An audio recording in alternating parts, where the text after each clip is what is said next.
అందరికీ నమస్కారం. Welcome to our channel దేవికాస్ world. ఈరోజు మన వీడియో వచ్చేసి ధనుర్మాసం స్పెషల్ డే 3. శ్రీ షిరిడి సాయిరామ్ మందిరం కోదండ రామాలయంలో ధనుర్మాసం అంతా కూడా స్వామివారికి అమ్మవారికి విశేషంగా అభిషేకాలు, తులసి దళార్చన, కుంకుమార్చన, పుష్పార్చనలు నిర్వహిస్తారు. తిరుప్పావై 3వ పాసురం.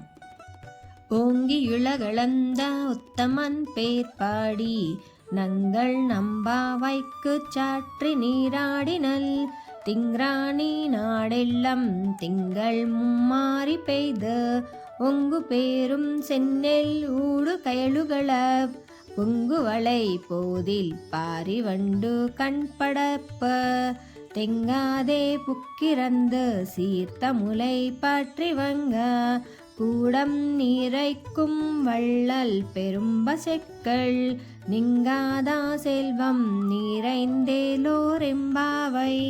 ఈ 3వ పాసురం అర్థం ఏంటంటే, ఈ వ్రతానికి ప్రధాన ఫలము శ్రీకృష్ణుడు అయినా దానిని చేయటానికి అనుమతించిన వారికి కూడా ఫలితం కలుగుతుంది.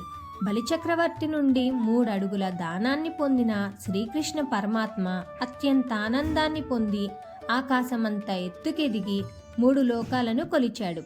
ఆ పరమానందమూర్తి దివ్య చరణాలను, అతని దివ్య నామాలను పాడి ఈ దివ్య ధనుర్మాస వ్రతాన్ని చేసే నిమిత్తం మార్గళి స్నానాన్ని ఆచరిస్తే దుర్భిక్షములు కలుగనే కలుగదు.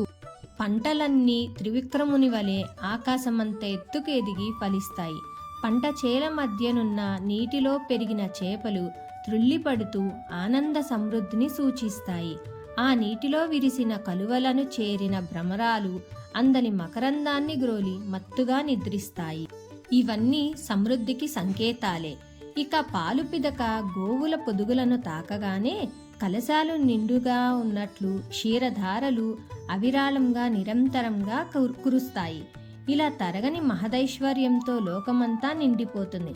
కావున ఈ వ్రతాన్ని చేద్దాం రమ్మని గోదాదేవి తన స్నేహితురాళ్లను పిలుస్తుంది.